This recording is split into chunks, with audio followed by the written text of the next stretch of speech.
할렐루야. 오늘 하나님의 말씀 데살로니가 후서 1장 5절 한 절만 보겠습니다. 데살로니가 후서 1장 5절 말씀입니다. 함께 읽도록 하겠습니다. 데살로니가 후서 1장 5절 시작.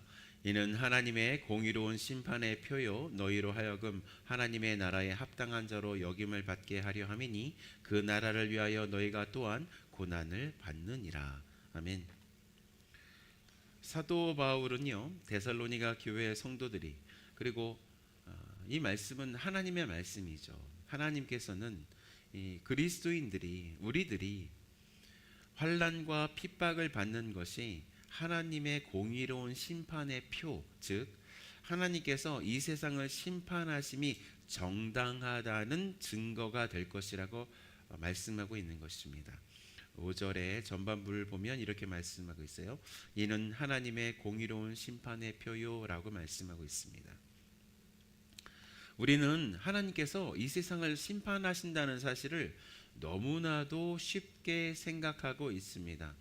거의 믿지 않을 정도로 그렇게 가볍게 생각하고 있습니다. 특별히 우리가 하나님의 심판의 대상이었다는, 우리가 하나님께서 분명히 심판하셔야 된다는 죄인이라는 사실을 너무나도 쉽게 간과하고 있습니다. 어떤 사람이 자신의 죄를 깨달아서 자신이 죄인이었다는 사실을 깨달았다고 생각해 보십시다. 가정해 보십시다. 어떤 사람들은 그 죄를 어떻게 깨닫느냐면 자신의 양심의 기준에 비추어서 자신이 죄인이었구나 라는 사실을 깨닫습니다. 그럴 수 있습니다. 그런데 그렇게 자신의 양심의 기준에 비추어서 자신의 죄인됨을 깨닫는 것은요, 자신이 철저한 죄인이었음을 깨닫지 못할 수도 있습니다. 왜 그래요? 왜냐하면 우리의 양심이라는 것은 이미 우리의 죄성 때문에 올바르게 그러니까 올바르게 작동되지 않을 수 있기 때문입니다. 그렇다면 우리는 어떤 사실에 비추어서 우리의 죄인됨을 깨달았어야 합니까? 죄인을 심판하시는 하나님의 심판의 기준에 맞추어서 난 정말로 하나님의 심판을 받아야 하는 죄인이었음을 철저하게 깨달아야 합니다. 하나님께서는요, 어떤 기준을 가지고 계십니까? 하나님의 기준인 율법입니다. 율법을 지키는가, 지키지 못하는가를 당신의 심판의 기준으로 삼으십니다. 그리고 율법을 조금이라도 지키지 못하는 사람에게는 하나님의 영원한 심판을 내리십니다. 이거는 정말로 엄연한 사실이고 진리입니다. 그러니까 우리가 난 정말로 죄인이구나, 난 정말 하나님의 심판의 대상이었구나 라는 그 사실을, 우리의 죄인됨을 깨달을 때 우리는 어떻게 깨달아야 되냐면 하나님의 심판 앞에, 하나님의 심판대 앞에 우리를 세워두고 우리가 정말로 그 기준에 못 미치는 죄인됨을 깨달아야 합니다. 그것이 그리스도인들이 가지는 죄인됨에 대한 인식의 기준입니다. 그러니까 구약에 나오는 수많은 하나님의 심판이 누구를 위한 심판이에요? 나를 위한 심판이고, 예수님께서 재림하실 때 예수님께서 내리시는 그 심판이 누구를 향해 달려오고 있어요? 나 자신을 달려오고 있었음을 자각하는 상태에서 나의 죄인됨을 깨달아야 합니다. 그래야 우리는 지금 이 세상에 지금 몰려오고 있는 하나님의 최종 심판에서, 그러니까 예수님의 재림에서 영원한 생명 가운데 들어갈 수 있음을 우리는 깨달아야 합니다. 제가 다시 한번 정리하겠습니다. 우리의 양심에 비추어서 죄를 깨닫는 것이 아니라 하나님의 기준인 말씀에, 하나님의 그 율법의 기준에, 하나님의 심판 앞에서 우리는 우리의 죄인됨을 깨달아야 합니다. 그런데 또다시 어떻게 지금 이 세상에서 우리 그리스도인들이 핍박과 고난을 받고 있는 것이 하나님의 심판의 표가 되는지 이 질문으로 한번 되돌아보아야 합니다. 하나님께서요, 당신의 외아들이신 예수님을 십자가에서 지옥의 모든 고통을 맛보게 하심으로, 그러니까 하나님께서 우리에게 내려주실 그 모든 심판을 예수님께서 다 맛보게 하심으로 어떻게 하셨어요? 하나님의 의와 사랑을 다 이루게 하셨습니다. 그런데 이 사실을 누가 무시하고 있는 거예요? 이 세상은 다 무시하고 있는 것입니다. 우리도 이 세상 속에 속해 있고 지금 남아있는 이 세상은 그 모든 하나님의 그 놀라운 일들을 싹 다 무시할 정도로 썩어 있다는 것을 보여주는 것, 그 증거가 이 세상이 하나님의 사람들을 핍박하는 것으로 드러내고 있다는 것입니다. 그러니까 하나님의 사람들이 고난과 핍박을 받는다는 것은 이 세상이 하나님을 무시하고 있고 거역하고 있다는 것의 증거가 된다는 말씀입니다. 그래서 순교자들이 흘린 피는 계속해서 이 세상의 죄와 불의와 더러움과 썩어 있음을 하나님 앞에서 고발하고 있음을 우리는 알아야 합니다. 그러니까 우리는 이 세상에 대해서 순진한 생각을 거두어야 합니다. 우리들은 어떻게 생각하고 있어요? 우리가 살아가는 이 세상이 어떤 중립의 상태로 있는 것처럼 생각하고 살아가고 있습니다. 아닙니다. 이 세상은요, 완전한 악의 상태에 있습니다. 이 세상은요, 완전히 사단의 편에 서고 있는 것이 이 세상입니다. 그리고 이 세상이 완전하게 악의 상태에 있음을 보여주는 증거가 진정한 그리스도인들을 핍박하는 그 행동들이라는 것입니다. 왜 이 세상은 중립적인 상태가 아니라 악의 상태에 놓여 있다고 말씀하고 있는 거예요? 이 세상의 공중 권세 잡은 자가 다스리고 있는 장소가 바로 이 세상이기 때문입니다. 사람이 하나님을 배신했을 때 사람은 하나님으로부터 부여받은 이 세상의 부창조자, 하나님의 파트너라는 권위와 권능을 누구에게 내주었습니까? 사단에게 내어주었습니다. 그런 상태에서 사람은 사단 마귀의 노예가 되어서 죽음과 하나님의 심판의 길로 걸어가고 있습니다. 그렇기 때문에 우리 그리스도인들은 이 사단 마귀의 노예 이전에는 노예가 되어서 죽음과 하나님의 심판의 길로 걸어가는 이 세상의 길로 갈 수가 없다는 거예요. 그리고 이처럼 죽음과 하나님의 심판의 길로 걸어갈 수 없는 또 하나의 이유는 우리는 하나님의 심판 앞에서 우리는 하나님 앞에서 죄인입니다. 그 심판 앞에서 죄인입니다 라는 사실을 깨닫고 회개한 사람들이기 때문이에요. 그래서 우리가 이 세상으로부터 고난과 핍박을 받는 것은 뭐 때문이에요? 우리가 하나님의 사람들이기 때문이라는 말씀을 오늘 본문 말씀을 하고 있는 거예요. 5절 말씀, 5절의 후반부에 이렇게 말씀하고 있습니다. 너희로 하여금 하나님 나라에 합당한 자로 여김을 받게 하려 함이니 라고 하고 있는 것입니다. 우리가 이 세상에서 핍박을 받는 것 자체가 뭐라고 하는 것입니까? 우리가 하나님의 사람들이라는 증거가 된다는 거예요. 그러니까 우리가 진정한 그리스도인이 되면 이 세상으로부터 핍박을 받는데 이 핍박을 받는 것은 세상 사람들을 향해서는 그 세상이 정말로 하나님의 심판의 대상인 것을 고발하는 증거가 되고, 우리 자신에게는 뭐가 된다는 거예요? 우리가 하나님의 진정한 그리스도인이라는 증거라는 말씀입니다. 여러분, 이 세상의 권세 잡은 마귀는요, 가짜는 건드리지 않아요.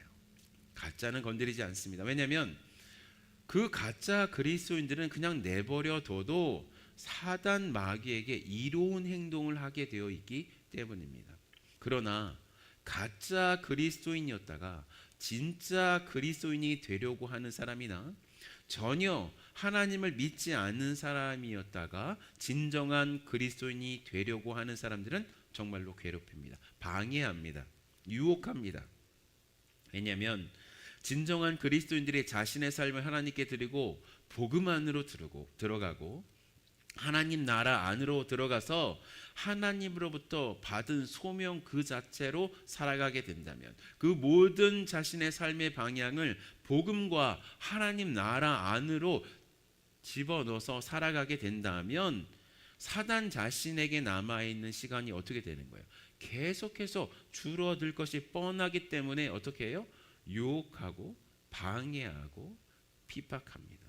그러므로 우리가 그리스도인이기 때문에 외부에서 고난이나 핍박을 받는 경우는 우리가 진정한 그리스도의 길로 들어섰다는 것의 증거가 된다는 거예요. 5절 후반절, 완전히 후반절, 그 나라를 위하여 너희가 또한 고난을 받느니라 라고 말씀하고 있습니다. 저는 계속해서 하나님께서 하나님의 승리를 누구에게 맡기셨다고 말씀드렸어요? 우리의 손에 맡기셨다고 말씀드렸습니다. 왜냐하면 하나님께서는 그 반역한 모든 존재들을 한순간에 없애버릴 수 있으시고 심판하실 수 있는 능력이 있으셨지만, 당신의 대리자인 사람이 실패한 그 자리로 들어오셔서 완전한 순종을 통해서 완벽한 승리를 얻으셨고, 그 승리의 마무리를 우리 그리스도인들에게 맡기셨기 때문이라고 끊임없이 말씀드렸습니다. 그래서 우리 그리스도인들은 예수님의 남아있는 고난을 우리에게 채워야 하는 이 길밖에 남아있지 않은 거예요. 그러니까 이 고난 속에서도 눈물 짓고 한숨 짓고 우리의 삶 속에서 핍박이 있는 그 길 속에서 온전하게 하나님 앞에 순종하는 그 길로 말미암아 어떻게 되는 거예요? 하나님의 승리가 이루어지게끔 하는 그 길을 달려갈 수밖에 없다는 것입니다. 우리 둘루스 한인 침례교회는 이 부르심이 있는 거예요. 이 부르심이 있는데 어떻게 쉬운 길을 말씀드릴 수가 있겠습니까? 이렇다고 해서 너무 무시무시한 길만 있는 것은 아닙니다. 그렇지 않아요. 그렇지 않습니다. 하나님은 이 길을 걸어가는 사람들을 어떻게 하세요? 보호해 주세요. 이 사람들의 마음을 위로해 주십니다. 이 사람들에게 또 하나님의 그 복락을 맛보게도 해 주십니다. 왜요? 하나님 나라를 꿈꾸게 하기 위해서요. 그래서 우리는 어떤 사람이 되어야 돼요? 이 길을 걸어가는 사람이 되어야 합니다. 제가 계속해서 말씀드렸습니다. 신앙생활 열심히 하게 하는 이유는 우리가 돛 닦는 거 아니라고 말씀드렸습니다. 예배 나오고 기도하고 헌금하고 말씀 보고 이 모든 것 말씀 듣고 이거 왜 하느냐면 내가 조금 더 괜찮은 그리스도인이 되려고 이런 거 하는 거 아니라고 말씀드렸습니다. 그 이유는 바로 우리가 복음 안으로 들어가기 위해서입니다. 하나님의 나라 안에서 우리의 삶의 모든 방식, 생각하는 방식, 느끼는 방식, 결정을 내리는 방식, 다른 사람을 향해서 상대하는 방식을 하나님 나라 안으로 집어넣기 위해서입니다. 그러므로 말미암아 우리에게 따라온 것은 무엇이냐면 예수님의 놀라운 승리가 우리의 승리가 되어지는 것임을 우리는 믿었으면 좋겠습니다. 이런 모든 깨달음과 결단이 우리 모두에게 있기를 예수님의 이름으로 축원합니다. 아멘. 우리 말씀을 생각하시면서 기도했으면 좋겠습니다. 하나님, 저 자신이 정말로 하나님의 진짜가 되게 해주시옵소서. 진짜가 되었을 때 하나님 의 때문에 핍박을 기꺼이 하나님 감수할 수 있는 제가 될 수 있도록 도와주시옵소서. 그렇게 됐을 때 하나님 나라에 합당한 자가 되었구나라고 하나님께 기뻐할 수 있는, 감사할 수 있는 저희가 되어질 수 있도록 도와주시옵소서. 그래서 기꺼이 너희 또한 고난을 받느니라 라고 하는 이 말씀에 해당되는 사람 될 수 있도록 주여 도와주시옵소서. 그래서 결국 하나님 이 마지막 종말의 때에 하나님 순교자의 그 놀라운 영광 가운데 들어갈 수 있도록 하나님 도와주시옵소서 라고 기도하며 하나님 앞에 나갔으면 좋겠습니다. 그렇게 되실 마음이 있으십니까? 이 도전 앞에, 이 헌신의 도전 앞에 응답하실 마음이 있으십니까? 함께 기도했으면 좋겠습니다. 함께 기도하시겠습니다. 하나님 아버지, 하나님 데살로니가후서 1장 5절에 하나님의 놀라운 심판과 하나님 우리로 하여금 하나님 그 고난을 받음으로 말미암아 하나님의 나라에 합당한 자로 여김을 받게 하는 것, 하나님 그 나라를 위하여 너희가 고난을 받는 것, 하나님 이렇게 말씀하셨는데 단 한 줄의 이 말씀 속에 얼마나 무거운 하나님의 그 영광이 있는지 하나님 아버지 다시 한번 깨닫습니다. 하나님 히브리 말로 하나님 영광이 카보드, 무겁다라는 단어를 하나님 아버지 저희가 알고 있습니다. 정말로 하나님의 영광은 무겁군요. 정말로 하나님의 영광은 이렇게 벅차군요. 하나님 이 세상을 만드신 그 하나님께서 당신을 하나님 대적하고 있는 그 사단 마귀와 당신을 배신하는 사람을 한순간에 다 없애버리실 수 있으셨지만 정말로 그 무거우신 하나님 그 모든 행동과 그 결정에서 정말로 영광 자체이신 그 하나님, 그 카보드 자체이신 하나님께서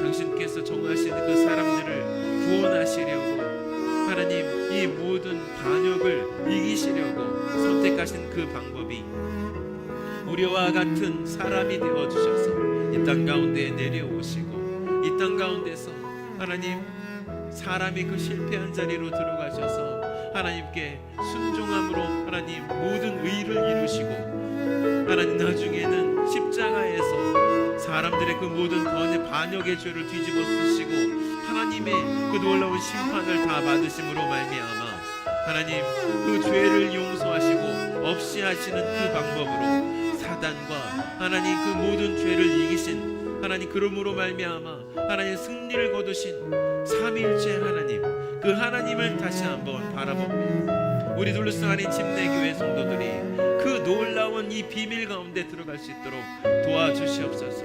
하나님 아버지 이 놀라운 이 하나님 이 복음 하나님의 나라에 대한 하나님의 그 놀라운 하나님 계획 그 놀라운 이 이야기가 이 놀라운 하나님에 대한 나라의 이야기가 우리 둘러싸인 침례교회 성도들의 그 마음속에 하나님 완전히 장착되어질 수 있도록 주여 도와주시옵소서.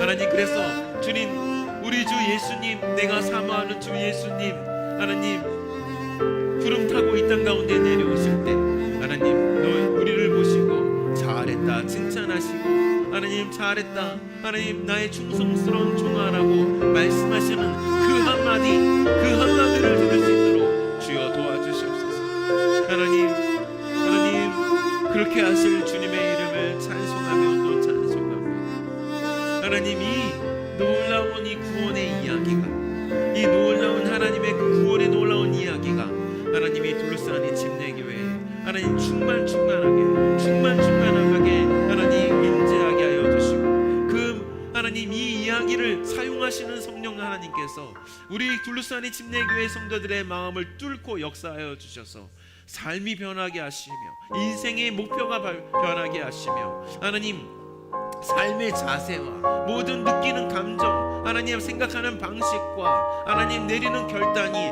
바뀌는 놀라운 삶의 역사가 일어나게 하여 주시고 하나님 그러므로 말미암아 우리 삶 자체가 하나님께 드리는 예배가 되게 하여 주시고 하나님 그 예배를 드림으로 말미암아 수많은 사람들이 하나님을 믿는 놀라운 역사로 나오는 놀라운 은혜가 있을 수 있도록 주여 도와주시옵소서. 이 길로 걸어갈 수 있도록 주여 도와주시옵소서. 하나님 아버지 그래서 나의 주권을 주님 앞에 다 내려놓고 나의 오름도 내려놓고 나의 하나님 나의 나쁨도 내려놓고 하나님 나의 어떠한 하나님 아버지 내 중심적인 그것도 내려놓고 다 복음 중심으로 하나님 중심으로 하나님의 주인된 중심으로 살아가는 저희들이 될 수 있도록 주여 도와주시옵소서. 하나님 주 예수 그리스도 오실 날이 얼마 남지 않은데 하나님 얼마 남지 않는 이 기간 하나님 아버지 주님 하나님 정말로 고난을 받을 마음으로 살아가게 하시고 고난을 하나님 통과할 마음으로 하나님 핍박을 받을 마음으로 살아가게 하게 하시는 그 놀라운 역사를 하나님 저희가 경험할 수 있도록 성령 하나님 역사하여 주시옵소서. 성령으로 충만될 수 있도록 주여 도와주시옵소서. 성령의 충만을 받을지어다. 우리 둘러싸인 침례교회 성도들, 그리고 그 둘러싸인 침례교회에 연결된 모든 성도들 다 성령의 충만함을 받을지어다. 하나님 아버지, 주님 이렇게 선포하며 나갈 수 있도록 도와주시옵소서. 성령 하나님, 성삼위 하나님, 나의 삼위일체 하나님, 거룩하신 하나님, 그렇게 역사하여 주시옵소서. 그렇게 역사하여 주시옵소서. 저부터 그렇게 역사하여 주시옵소서. 하나님, 그래서 7월 2일 5일 목요일 하나님 앞에 전도하며 하나님 나아갈 때, 말씀 준비하며 나아갈 때 이 놀라운 은혜가 쏟아지는 놀라운 은혜가 있을 수 있도록 주여 도와주시옵소서. 그렇게 하실 주님, 하나님 10월 2일 목요일 하나님 앞에 온전히 올려드리며 나아갑니다. 주님 영광 받아 주시옵소서. 예수 그리스도의 이름으로 기도했습니다. 아멘, 아멘.